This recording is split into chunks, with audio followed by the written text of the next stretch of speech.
Today we are talking about Ikigai, how to live a purposeful life.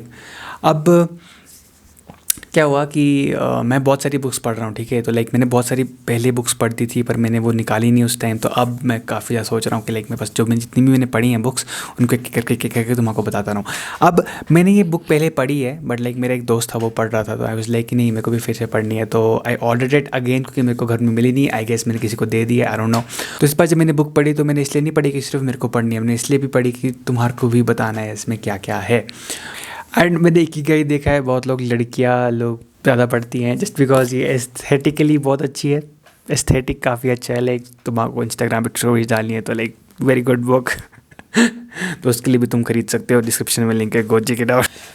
This book is written by Hector Garcia and Hector स्मिराल। वो town में गए थे, it's called Okinawa, it's in Japan. Ikigai refers to अगर simple भाषा में बोलूँ तो it's purpose in your life. अगर तुम्हारा क्या पर्पस है, what is the meaning of your life. अगर तुम इसके पीछे देखो तो इट्स अ डायग्राम में it's very good, it's very apt. अगर तुम पढ़ सकते हो तो पढ़ो। जस्ट समरी है इसमें, इकिगाई अगर तुमको जानना है सिर्फ इकिगाई, अगर तुम इसको पढ़ लो जूम करके, मैं थोड़ा आपके पास ला रहा हूँ।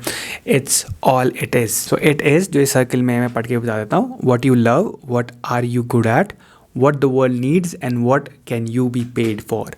और जब तुम सबको इसको मिलाते हो और जो तुमको बीच में चीज़ मिल गई, that will be your Ikigai. जब तुम इसको करोगे you will have a purposeful life. And मेरे को लगता है कि सबका यही होना चाहिए, सबका एंड गोल यही होना चाहिए कि have a meaningful life, have a purposeful life. क्योंकि लाइफ में अपने आप कोई पर्पस नहीं देते हो तुम्हारे को, ठीक है। You make your life purposeful और you make your life meaningful by setting goals, by setting certain things that you want to achieve. तो ikigai is all about that. तो इतने लोग लंबे कैसे जी सकते हैं, ठीक है, राइट। इतने 90, 100s, centenarians and super centenarians, it's people that are above 90 and above 100। इतने सारे लोग कैसे जी सकते हैं। तो दे वर बिट कन्फ्यूज कि तुम ऐसा क्या करते हो भाई, तुम क्या करते हो। क्योंकि एवरेज लाइफ एक्सपेक्टेंसी जो हमारे इंडिया में है it's about 60-70 years and it's not that good। वहाँ पर average life expectancy ranges from 90 to 110 या उसके अराउंड कुछ भी। तो 90 तो बेसिक होता है, 90 में तो तुम यंग होते हो, समझ रहे हो। कुछ chapters it talks about why ikigai is important, why to live a meaningful life. उन्होंने देखा कि इकिगाई जो मैंने तुमको बताया इट्स अबाउट दैट। एंड उन्होंने ये देखा कि जो एक चीज़ कॉमन थी जिनमें सुपर सेंटिनेरियंस में, वो था कि दे वर वेरी एक्टिव। वो सुबह उठते थे, वो अपने जैसे मान लो उनका रूटीन है, जैसे कोई भी एक XYZ इंसान है, वो उठता है अपनी, फॉर एग्जांपल उठता है, अपना एक रूटीन होता है वो करता है अपने। कोई भी इकिगाई है, उसको क्या कुछ भी हो सकती है, उसको फ्रूट्स उगाने हैं, उसको वेजिटेबल्स उगानी है, वो उगाता है, उनको जाके देखता है, फिर घर पे आता है, उनको कुक करता है, उनकी काफ़ी ज़्यादा। और शाम को जैसे वो साथ में मिलते हैं, बैठते हैं, फिजिकल इंटरेक्शन होती है।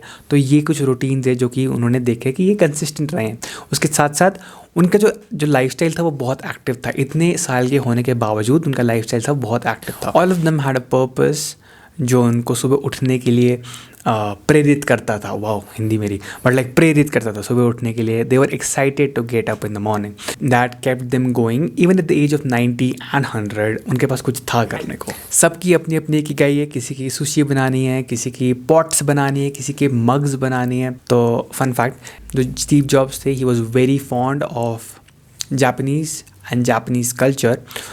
और उनको जापान की चीज़ें बहुत अच्छी लगती थी क्योंकि a lot of thought was put into it. अगर तुम एप्पल का कोई प्रोडक्ट देखते हो तो a lot of thought was put into it, is put into it. अभी है नहीं Steve jobs but it's okay.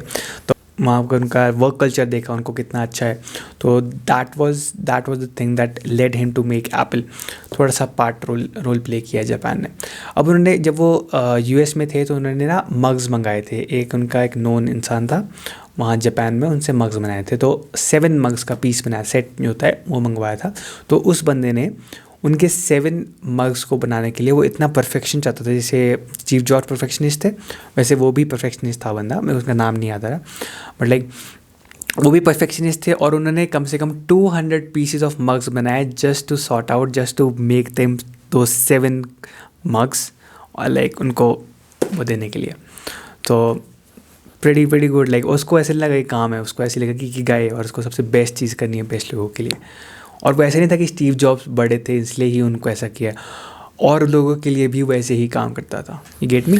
इसमें थेरेपी भी है, लोगो थेरेपी एंड वो याद नहीं आ रहा कौन सी थेरेपी, बट अलग अलग थेरेपीज है इस बुक में, लाइक कि it's all about finding your Ikigai. It also talks about finding a flow in what ever you do. कुछ भी होता है तो उसमें फ्लो लाओ। फ्लो क्या होता है? एक स्टेट होती है माइंड की जिसमें तुमको पता नहीं लगता है कि टाइम कितना निकल चुके हो और तुम कितना काम कर चुके हो। तब कभी तुम गेम खेलते हो, कभी तुम व्हाट्सएप चलाते हो, इंस्टाग्राम चलाते हो, तुमको पता नहीं लगता ना कितना टाइम तुमने बिता दिया इस पर। तो that is the state of flow. वो बोलते हैं कि सब चीज़ों में अचीव करने की कोशिश करो।